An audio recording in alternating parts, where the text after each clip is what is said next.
Our greatest threat for thousands of years. No, not Mark Carney's predictions of economic collapse if we crash out of the EU sans deal.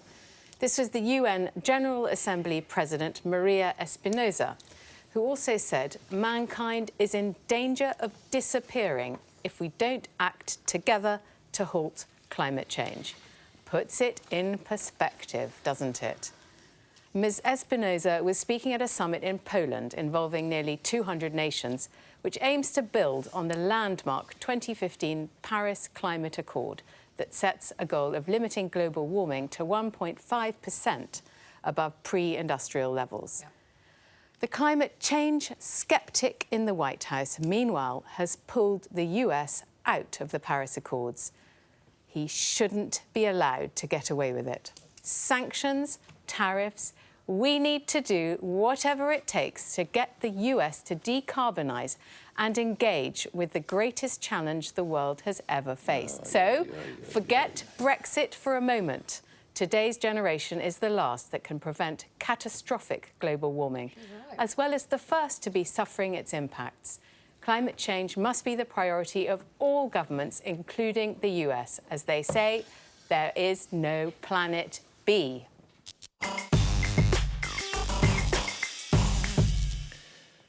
Well, as one of the older members of the pledge this afternoon, as opposed to, of course, Greg, who is the oldest, I have been round long enough. I have been round long enough to remember so many scare stories. If I didn't stop using my underarm deodorant, it would burn a hole in the ozone layer, and we'd all be roasted. No, we'd all be roasted. The Millennium Bug. The Millennium Bug. Planes will drop. Hold on, please let me finish. Okay. The Millennium Bug will have planes fall out of the sky, bank accounts. But the reality is, people love to scare themselves. Oh, is there an issue? Nick. Is there an issue? Yes, there is an issue. Okay. There is. Speaking some sense, finally. It is not of the magnitude that you describe. Says who? Me. And as a well-known climate change We've expert. had enough of experts. And interesting enough, you cite President Trump, and we might hear from him in a moment. Presumably your darling of the liberal elite, Emmanuel Macron. Look what's happened to him in France when he tried to take the appropriate measures. Yes, I think... People were killed in Paris as a result. Can we explain this?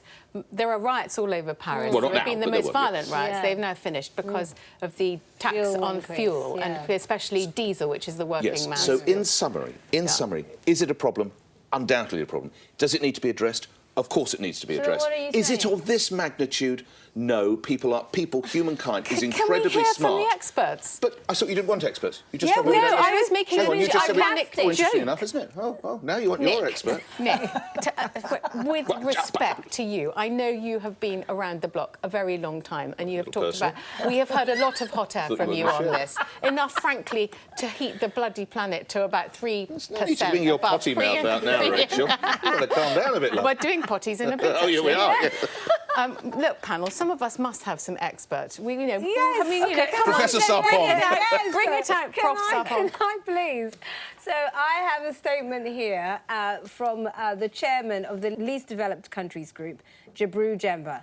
And what Jabru says is the LDC group represents almost 1 billion people. These are the people who are the least responsible for climate change, but among those most vulnerable to its effects. Trillions of dollars in climate finance is needed to cover the costs of adapting to climate change impacts, coping with loss and damage, and pursuing clean development pathways to avoid emissions. Nick, how can you say what you just said? I've agreed it's a problem. We see what's happening to our planet every day. Even in places where they have more than enough resources, they're still not able to tackle this problem. I mean, look at what's just happened in California. Look at what's just happened in New Zealand. I'm not denying there's a problem. I'm not denying there's a problem. And now, this is strange for myself to be agreeing with Nick, but I mean, clearly there's a massive problem, and I think the risk is too great to take, and therefore we ought to do something about it. But politically, I don't know how you do it. Well, you've got to figure you look it at what's out. happened. You do look at what's happened in Paris, but look, in America, when they elected Trump, one of the factors they elected Trump for was because he didn't believe in climate change. Yeah. There's a whole chunk of America who the economics of that region basically depend on not believing in climate change. I agree. And the trouble is, how you achieve this as a politician in a democracy, in democratic systems, I don't know. This is where we need bravery from our leaders. Sure, but if bravery lasts about 3 days and then the French government collapses, that's true. That's true.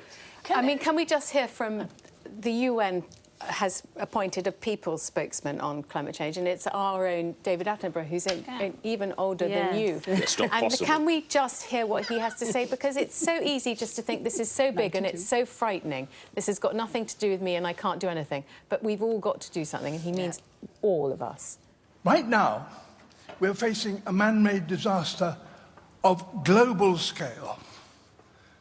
Our greatest threat in thousands of years, climate change.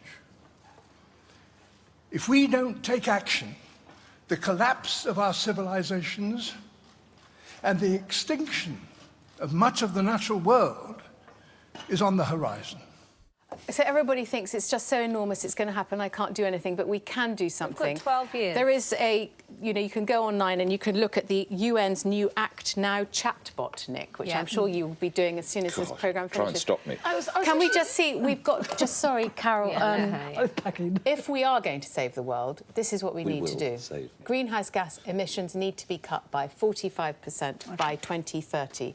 To limit this global temperature rise to 1.5%. I mean, if it goes up to 2%, we lose all the coral reefs. Yeah. We lose coastal cities. Yeah. I mean, this is serious stuff. And we're on track for 2%. Sorry, Carol. No, all I was going to say is I was trying to work out, when I realised this was your subject, why people don't do anything about it. And I think it's because it's hard for our brains to take in threats about the future and being asked to make sacrifices now about something that's going to happen in the future. And also, I think we all do think if we can't individually do anything big enough to solve it, we all think it's someone else's problem. We think it's the scientist's problem. And we don't directly suffer from climate change effect, if you like, in the way California yet. And I think it's hard for people to get their head around it, and it's hard for them to take any action over it. Well, I think in the end, people, and as you saw in America, they vote for what is a short term and their own economics and their own lives. And as you say, it needs very brave politicians. Yeah. Macron was quite a brave politician. Well, not when it turned ugly, Greg. No, when he folded in days. I'm telling you, because I suspect he sat there and said, what do we do? Yeah.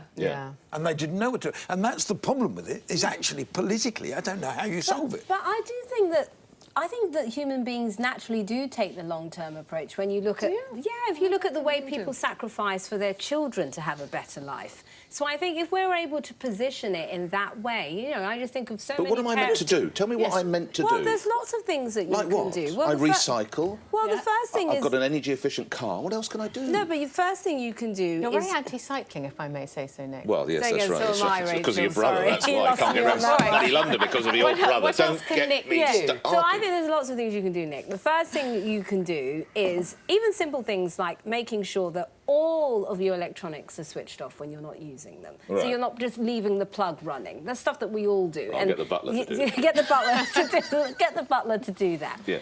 Actually, instead of going to supermarkets that have lots of plastic packaging and so on, go back to the markets. It's better. But we're giving small businesses our money. Yes, if you go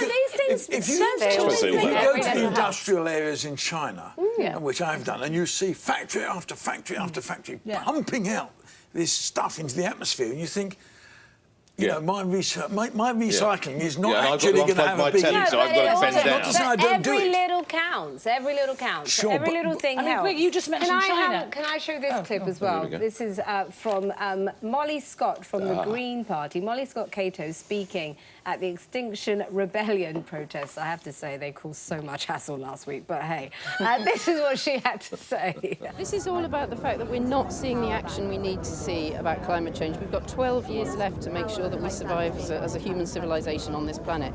Internationally, the countries of the world have recognised that, but we're just not seeing the climate emergency action that we need to see. So people have come here today, right next to the Houses of Parliament, to say we need much more urgent action from our politicians. I think we need serious policy change. I think we need to be hard on people. You'll get used to it in the end. Until there's a political will to do it, I'm not entirely sure how that's going to happen. And I don't see a political will.